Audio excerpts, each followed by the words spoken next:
আসসালামু আলাইকুম। আপনারা দেখছেন আপনাদের ভালোবাসার channel birds of village Rasel.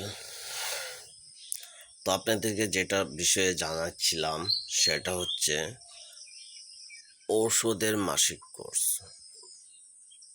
বা ঔষধের কোর্স। ঔষধের কোর্স করতে গেলে আমরা জানি যে পাখির জন্য কোনো ঔষধ তৈরি হয়নি।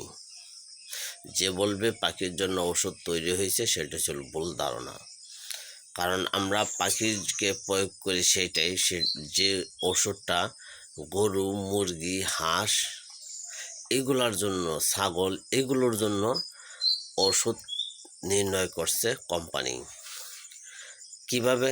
প্রত্যেকটা ওষুধের গায়ে লেখা আছে ওজনের পরিমাপ। একটা গরুর ওজন হিসেবে তাকে ঔষধ প্রয়োগের পরিমাণ দেওয়া আছে। কিন্তু গরুর ঔষধ, ছাগল, হাঁস মুরগির ঔষধের যেভাবে পরিমাণ দেওয়া আছে সেগুলো যদি আমরা এই পাখির উপর প্রয়োগ করি, পাখির জন্য অনেক ক্ষতিকারক। পাখির বিপজ্জনক অবস্থায় আমরা নিয়ে যাচ্ছি। তো আপনারা পাখির ওজন পরিমাপ করার পরে সেনা আপনারা পাখির ঔষধের একটা সূক্ষ্ম পরিমাণ নির্ণয়ের পর আপনারা ওষুধ প্রয়োগ করতে পারবেন।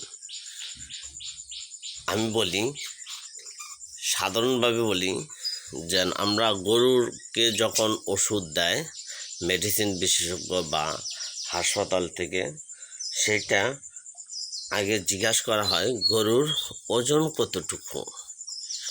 বা একটা ছাগল পশু হাসপাতালে নিয়ে গেলে ছাগলটার ওজন নির্ণয় করা হয় যে ছাগলটার কি পরিমাণ ওজন আছে, সেইটার উপর নির্ভর করে ডাক্তাররা ওষুধ প্রয়োগ করে। কিন্তু পাখির জন্য ঔষধ তৈরি হয়নি। পাখির জন্য ওষুধ তৈরি হয়নি। আমরা কি করি? হাঁস, মুরগি, গরু, ছাগলের ওষুধটাই মনে করি এইটাই পাখির ওষুধ। আসলে সেটা না। আপনারা হাঁস, মুরগি, গরু, ছাগলের যে ওষুধটা আছে সেটাই আপনারা পাখিকে প্রয়োগ করেন। কিন্তু পাখিরকে প্রয়োগ করার জন্য একটা নতুন টেকনিক শিখে রাখুন।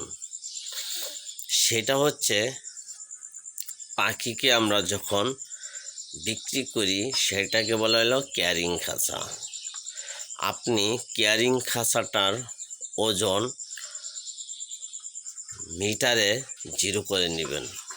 তারপর যখন ওই ক্যারিং খাঁচার ভিতর আপনার পাখিটাকে ছেড়ে দিবেন, তখন পাখির যে টুকু ওজন হয় সেইটাই হয়েছিল পাখির ওজন।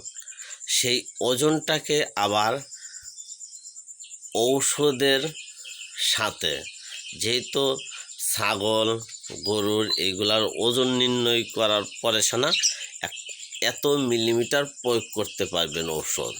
সেই মিলিমিটারে পাখির ওজনের সমন্বয়ক একটা সূক্ষ্ম পরিমাপ করা হবে। সেই সূক্ষ্ম পরিমাপ করার পরে আপনারা ওষুধ প্রয়োগ করতে পারবেন।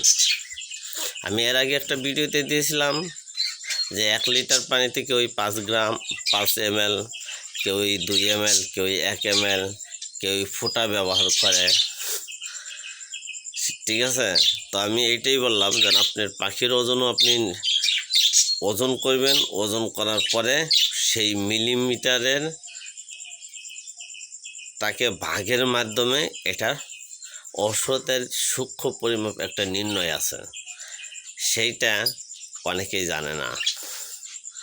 আর জানলেও সত্য কথাটা কেউই বলে না। ঠিক আছে? তো আমি যেটা করি সেটা হলো ক্যারিং খাঁচার ওজনটা আগে শূন্য করে নেই, তারপর পাখিটা ক্যারিং খাঁচার ভিতর দিয়ে তারপর মিটারের উপর রাখি। এতেই বোঝা যায় আমার পাখির ওজন কত গ্রাম। সেই গ্রামটাকে আমি ঔষধ ml মাধ্যমে সূক্ষ্ম পরিমাপে নির্ণয় করার পরে আমি ঔষধটা নির্ণয় করি। কারণ আমার মেডিসিন আমি প্রয়োগ করি পাখির জন্য। যারা অঙ্কেতে দুর্বল তারা পারবেন না। এটা সূক্ষ্ম একটা পরিমাপ নির্ণয়ের একটা অংশ আছে, সেটা আপনাকে একমাত্র ডাক্তাররাই এগুলো নির্ণয় করতে পারে। নির্ণয় করার পর আপনাকে সঠিক মেডিসিনটাই প্রয়োগ দিবে। তো এই ছিল আজকের ভিডিও। আসসালামু আলাইকুম।